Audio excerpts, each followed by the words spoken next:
S2 පියාගෙන මේකේ සද්දය ඇහුවොත් ඔයා අනිවාර්යෙන්ම හිතන්නේ මහපාරේ යන්නේ දැවැන්ත V8 ඇමරිකන් කාර් එකක් කියලා.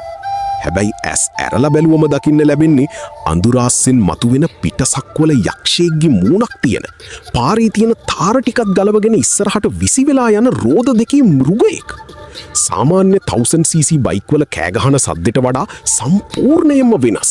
ලෝකේ වෙන කිසිම බයික් එකකට කොපි කරන්න බැරි අද්විතීය හඬක් තියෙන ජපන් කලාවේ අග්‍රගණ්‍යම නිර්මාණය. අද ඔටෝමාස්ටර් අපි කතා කරන්නේ මුළු ලෝකයක්ම තමන්ගේ නාදයට වසඟ කරගත්ත සදාකාලික පුරාවෘතය Yamaha R1.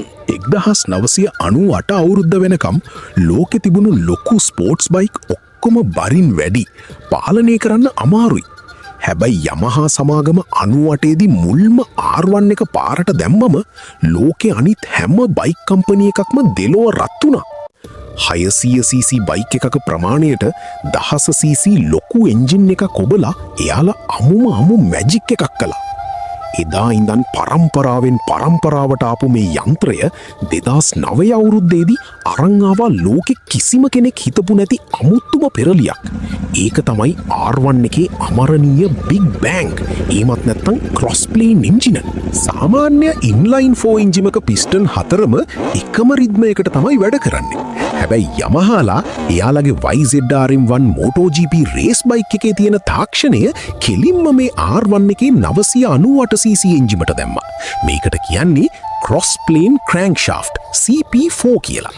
මේකේ ඇතුලේ පිස්ටන් 4 වැඩ කරන්නේ අසමාන රිද්මයකට. අර කන්නඩි පුපුරන V8 සද්දේ ඉන්නේ අන්න ඒ නිසයි.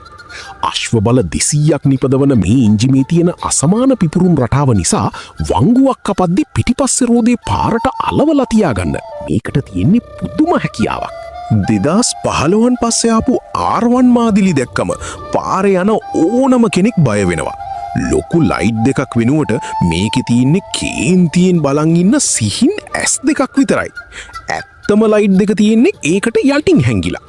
මේක පාලනය කරන්න ඇතුලේ තියෙනවා අභ්‍යවකාශ යානාවල පාවිච්චි කරන IMU Inertial Measurement Unit කියන සෙන්සර් පද්ධතියක්. ඒකෙන් බයික් එක ලිස්සන එක, රෝද අහසට ඉස්සන එක හැමදේම තප්පරයෙන් 1000න් පංගුවකදී පරිගණකයෙන් පාලනය කරනවා. ජපානයෙන් බිහිවුණු අසම සම තාක්ෂණය සහ කවදාවත් අමතක වෙන්නේ නැති ඒ ක්‍රොස් ප්ලේන් නාදය. අන්න ඒක තමයි Yamaha R1 කියන්නේ. මේ වගේ යකඩ හීන ගැන දැනගන්න ඔටෝමාස්ටර් SL YouTube channel එක වගේම අපේ Facebook page එකත් දැන්ම follow කරලා තියාගන්න.